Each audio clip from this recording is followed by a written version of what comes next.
This will probably be a very quick, weird one for you guys because I'm not promoting a company or anything like that. I'm actually talking about how I used NFT networks to uh, chart as the #4 country music artist in the United States last year.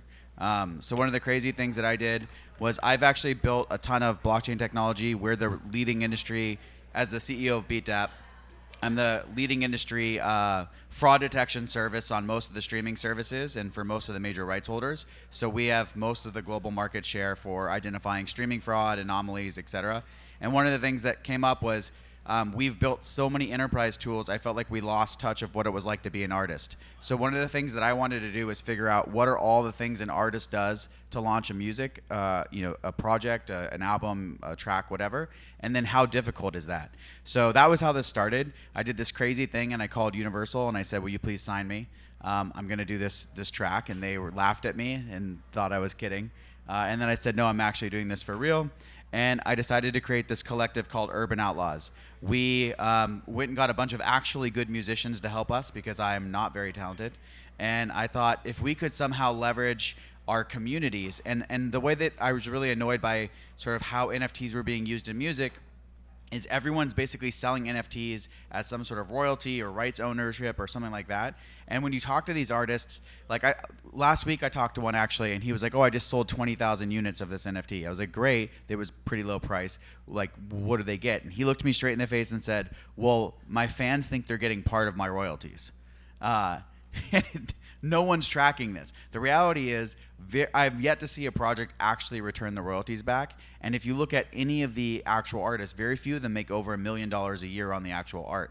So there has to be a better way for you to actually engage in these communities. And the way I thought about it was, we have this strong network. I started mining in 2011, built a lot of trading stuff, and been part of a lot of teams. And I've been pretty active in different communities. And what I thought was that community is no different than any community you're in. When you go into a friends and family round or anything like that, when you're raising capital or trying to launch your project, the first thing you do is go to the people you're closest with.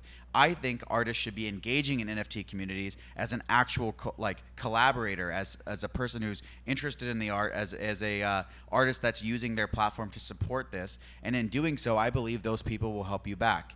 And so what we did was we went and said, let's go get a bunch of the NFT communities we're involved with already, see if they'll support the music we're doing.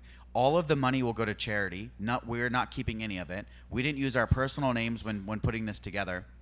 And we decided to give NFTs away. So at the time, we were the most expensive album art cover in the world. It was a little over $250,000. I gave another $500,000 away worth of NFTs to artists who were helping us create this album.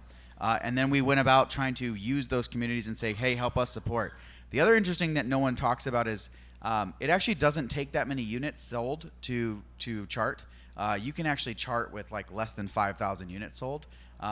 Nobody buys albums anymore. And what's interesting about that is that's $1.99 or $1.29 or 99 cents, depending on the platform you're using. But it's actually not that hard to get 5,000 people to buy your album. And if you consolidate that and you have these built-in communities around you, you can actually chart. And when you chart, a lot of other things occur. So in this case, what we did was we went and said, first, let's make a good song. So we had a guy named Ryan Hurd, who's married to Mary Morris, wrote the song. Then we went to some artists and, actually, to be honest, it took me like 7 different studio attempts. The first time that I went in, I tried to sing it myself, and it was pretty horrible. I heard when you hear your voice back for the first time, it's kind of alarming.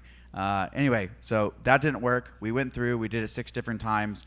And then I sent it to one of our investors who's part of the Nickelback crew. And I said, what do you think? And he texted me back and said, this is trash. And then he said, I'm going to try and fix this for you. He's like, give me till Tuesday. And then on Tuesday, he hit me back and said, okay, here's your mix and mastered version. I cut the bridge. I rearranged it. I happened to be in the studio with some of the Rascal Flats, so they jumped on and did some of the Dobros and the guitars. As long as all the money goes to charity, go for it. And so that's exactly what happened. We then delivered the song. We released this song. And the week of we released, we went #4 country music song in the U.S., right behind Luke Combs, Morgan Wallen. We ended up getting on massive amount of playlists. So we were on Wild Country, UMG's Top 100. We were all over Amazon, YouTube. We had billboards. I wonder if we'll show the billboards all over. Let's see what we got here.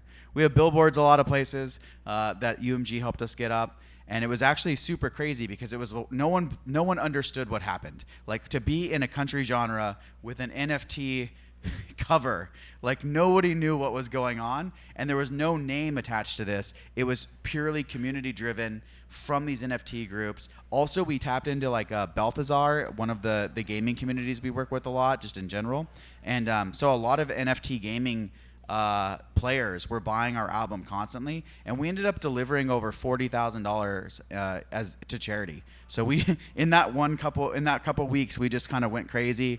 Our first check was $40K. We gave it to a bunch of charities. The biggest one, Music Cares, which gives money back to artists for their medical bills and for addiction and all kinds of stuff like that. And it was actually quite crazy. And so in summary, I think NFTs can be used in a positive way that aren't just selling, to your fans. I think you can use it in an NFT community by being involved. I think there's authenticity to it. You can't just jump into a community and ask them for help and not give anything back. So I think the value add, or the thing I always tell artists that we work with all the time is, if you're gonna get involved in NFTs, you actually have to give something first. Be in the community, use your platform to help support their agenda, show up to the events, like jump into the Discords and answer questions, like do the things that you don't really want to do and actually participate. And I think there's a really incredible community, especially in NFTs, where they will support you if you support them. And the reality is you don't actually need that many people to chart. And I think it's a really positive thing, and it's a sort of a working relationship that I think more artists should explore. So, are there any questions? Because that's basically it. Cool. Everyone should go stream our song. Thank you.